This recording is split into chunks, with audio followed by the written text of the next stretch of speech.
시편 42편 1절에서 마지막 11절 말씀까지 우리 교독으로 말씀을 함께 봉독하도록 하겠습니다.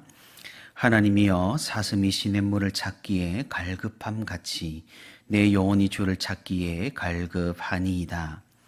내 영혼이 하나님 곧 살아계시는 하나님을 갈망하나니 내가 어느 때에 나아가서 하나님의 얼굴을 배울까. 사람들이 종일 내게 하는 말이 내 하나님이 어디 있느뇨 하오니 내 눈물이 주야로 내 음식이 되었도다.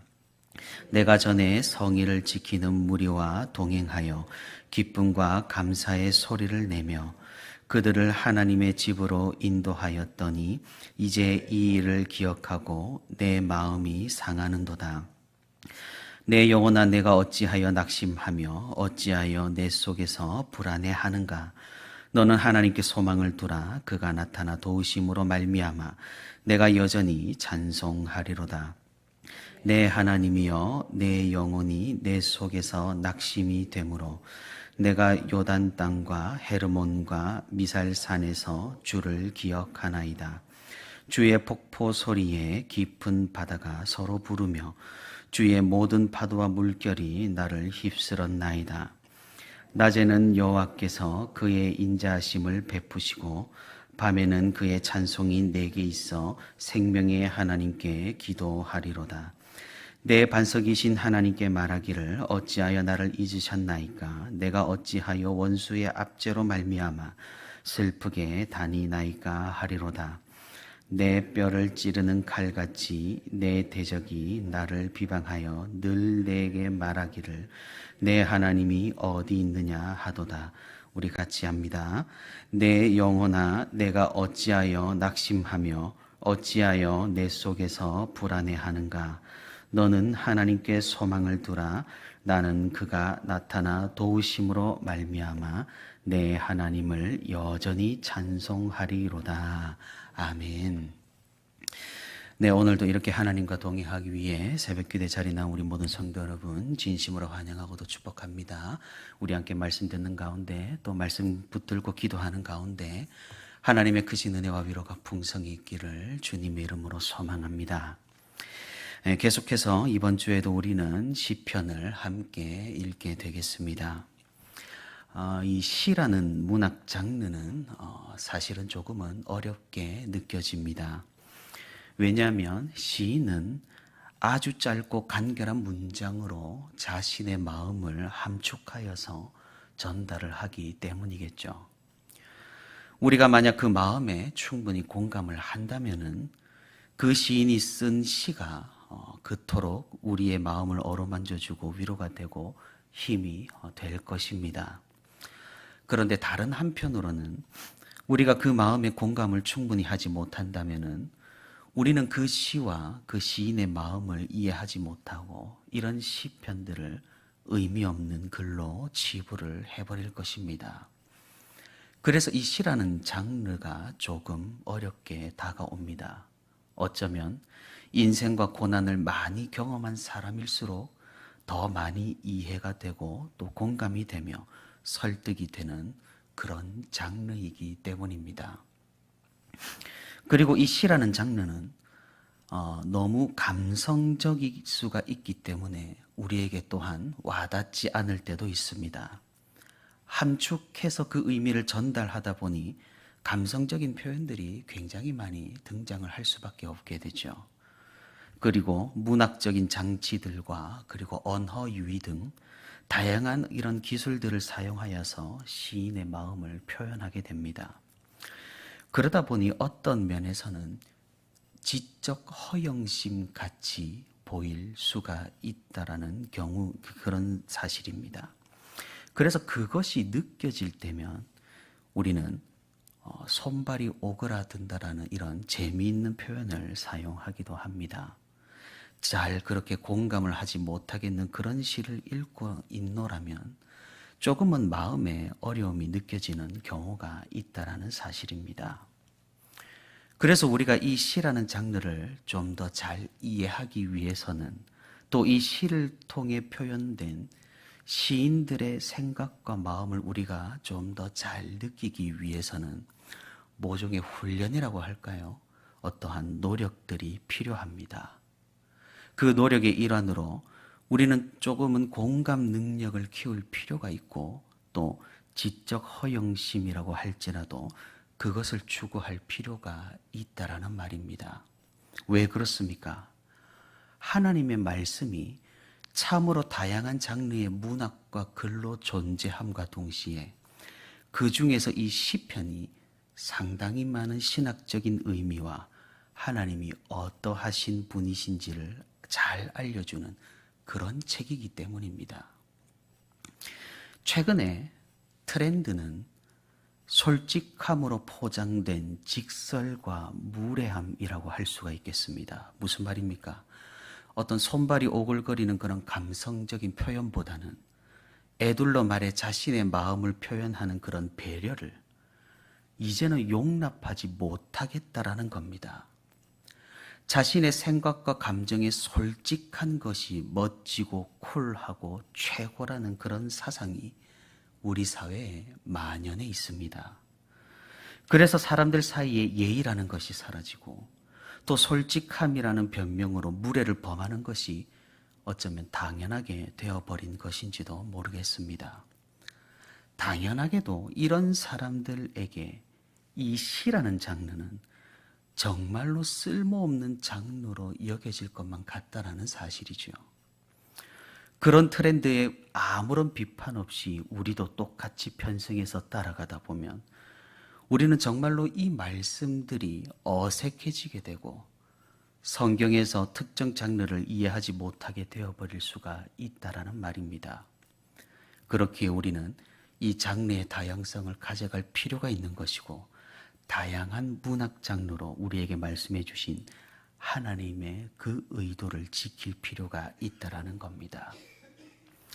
우리가 오늘 함께 읽은 시편은 일종의 하나님께 탄식하면서 자신의 상황을 부르짖고 하나님께 도우심을 간구한다고 하여서 탄식시 또는 청원시라고 그렇게 부릅니다. 자신이 어렵고 힘든 상황에 있을 때 하나님께 도우심을 간청하는 그런 주제를 오늘 시는 가지고 있습니다. 사실 이런 시편은 우리가 공감하지 못할 것도 없어 보입니다. 세상을 살아가다 보면 탄식할 것이 얼마나 많습니까? 그러니 우리는 이 시에 충분히 공감을 할 수 있고 이 시인의 목소리에 귀를 기울일 수가 있습니다. 시편에는 다양한 주제들이 있습니다만 그 중에서 가장 많이 차지하는 시편의 주제가 바로 이 탄식이라는 주제입니다. 하나님께 이 세상의 불의를 고발하고 또 시정을 요구하며 자신의 어려운 상황을 고하고 도움을 간구하는 시가 시편 중에 가장 많은 분량을 차지합니다. 다시 말해 다윗을 포함한 이스라엘의 백성들은 하나님께 정말로 억울함을 외치고 탄식하고 어쩌면 원망까지 하며 부르짖는 기도를 많이 했다라는 그런 의미겠지요. 우리는 그러면 조금 의문을 가질 수가 있습니다. 아니 하나님을 믿는다면 우리가 이 세상에서 잘되고 형통하고 은총을 받아야 정상이 아닌가 하며 시편 중에 탄식시가 가장 많다라는 말에 갸우뚱합니다. 더군다나 이 시편이 써진 시기는 구약 시대입니다. 하나님의 직접적인 역사하심이 많은 그 시대에도 이렇게 하나님께서 침묵하시고 그래서 하나님의 공의를 찬양하는 것보다 세상의 불의가 만연하는 이런 상황이 오히려 많았다니 우리는 참으로 의아해 할 수도 있습니다. 우리는 잘 생각해 봐야 합니다. 그 말인즉슨 탄식시가 이렇게나 많다라는 의미는 다름이 아니라 이 세상이 너무나도 악하다라는 방증입니다. 구약이냐 신약이나 지금 현대나 다를 바가 없다라는 말이기도 하겠죠. 이 세상이 얼마나 악합니까? 여기서 악하다라는 것은 도덕적으로 나쁘다라는 것을 이야기하는 것이 아니라 하나님을 알지 못하고 하나님을 두려워하지 않는다는 의미입니다. 군중들과 로마 군인들이 십자가를 지고 가시는 예수 그리스도를 조롱하듯이 세상은 우리를 그렇게 조롱하고 구약의 성도들도 그렇게 조롱했다라는 겁니다. 자신들이 보기에 하나님이 없어 보이니까 말입니다. 마찬가지로 오늘 시편의 시인도 그런 조롱을 받습니다. 오늘 본문 3절에서 사람들이 종일 내게 하는 말이 내 하나님이 어디 있느냐 하오니 내 눈물이 죄로 내 음식이 되었도다. 그리고 또한 10절에서 내 뼈를 찌르는 칼같이 내 대적이 나를 비방하여 늘 내게 말하기를 내 하나님이 어디 있느냐 하도다라고 노래하고 있습니다. 하나님을 찾지만 하나님께서는 응답하지 않으시고 오히려 이 상황에서 사람들은 조롱을 서슴지 않는 그런 상황이라는 것입니다. 제가 어제 뉴스를 보는데 어떤 외국의 치매를 앓고 있는 할머니에게 가족들이 질문을 던집니다. 이름이 어떻게 되나요? 여기는 어디인가요? 제가 누군지는 혹시 아실까요? 치매인 할머니는 이런 질문들에 단 한마디도 제대로 대답을 하지 못합니다. 그리고 그 가족이 다시 그 할머니에게 물어봅니다. 그럼 예수님이 누군지는 아시나요? 그러자 이 치매인 할머니는 이렇게 대답을 했다고 합니다. 아, 예수님이야 잘 알지. 그분은 나를 구원하신 분이야. 참으로 그 기사를 보면 놀랍다는 생각을 했습니다. 치매에 걸렸어도 가족을 잊었어도 신앙을 기억하고 예수님을 생각한다니 말입니다. 그래서 그 기사에 대한 사람들의 반응이 궁금해서 댓글을 살펴보았습니다. 그런데 역시나 거기에서 이런 댓글을 제가 읽을 수가 있었습니다. 하나님이 있어서 지켜준다면 치매에도 걸리지 않았겠지. 사랑하는 성도 여러분, 이것이 바로 세상의 관념이고 세상의 가치관이고 믿는 우리를 볼 때 세상 사람들이 하는 생각이라는 겁니다. 그러니 고난받는 그리스도인을 보며 또 오늘 시인을 향해서 그러하듯이 조롱하고 비웃습니다. 하나님을 믿으면 다 잘 되어야지. 왜 탄식할 일이 있고 어려운 상황이 생기고 고난이 펼쳐지는가라고 말입니다. 어쩌면 당연합니다. 그들에게는 지금 살아가는 이 세상이 전부니까, 이 세상에서의 삶이 끝이니까, 죽으면 모든 것이 끝난다고 생각하니 여기에서의 삶이 가장 중요하게 여길 수밖에 없다라는 겁니다. 그러니 고난이 없어야 하고 어려움이 절대로 없어야 하고 단식할 일이 있으면은 신은 없는 것이라고 그렇게 주장을 한다라는 겁니다. 사랑하는 성도 여러분, 성경은 그런 식으로 우리에게 말하지 않을 뿐더러 하나님께서는 우리에게 더 넓고 깊은 세계를 보여주신다라는 사실입니다. 오늘 시편의 시인도 깨달은 바가 그것입니다. 지금 상황이 억울합니다. 조롱받는 이 상황이 황당합니다. 어려움과 고난에 처한 이 현실이 가혹하기까지 합니다. 하지만 시인은 무엇이라고 말을 합니까? 오늘 본문 11절입니다. 내 영혼아 내가 어찌하여 낙심하며 어찌하여 내 속에서 불안해하는가? 너는 하나님께 소망을 두라. 나는 그가 나타나 도우심으로 말미암아 내 하나님을 여전히 찬송하리로다. 시인은 끝까지 하나님을 붙들고 있습니다. 왜 그렇습니까? 자신의 상황이 더 좋게 개선될 것을 믿으니까 그러할까요? 원수들과 사람들의 조롱과 비웃음을 멋지게 복수할 일들이 나에게 반드시 일어나기 때문에 그러할까요? 시인은 생각보다 멀리 보고 있습니다.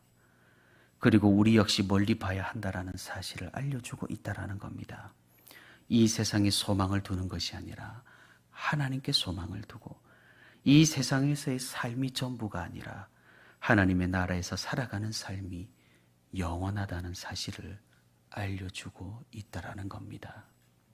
사랑하는 성도 여러분, 정말로 우리의 도움이 어디에서 오나요? 우리가 믿어 의심치 않는 바 하나님께로부터 온다라는 사실을 확신하는 우리가 될 수 있기를 바랍니다.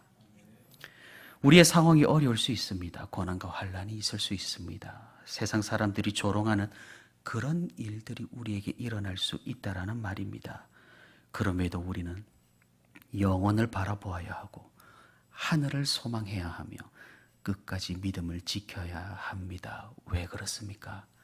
여기가 끝이 아니기 때문입니다. 하나님께 소망을 두는 자만이 하나님과 함께 할 수 있기 때문입니다. 치매로 어려움을 겪는 그 할머니, 어쩌면 그 자신과 가족은 지금 정말로 힘든 시간을 보내고 있을런지도 모릅니다. 하지만 그들에게 소망이 가득합니다. 왜 그렇습니까? 예수님을 잊지 않고 있기 때문입니다. 가족들은 그 사실만으로도 기뻐하며 이렇게 소망을 나눌 수 있다는 사실에 감격을 하는 것입니다.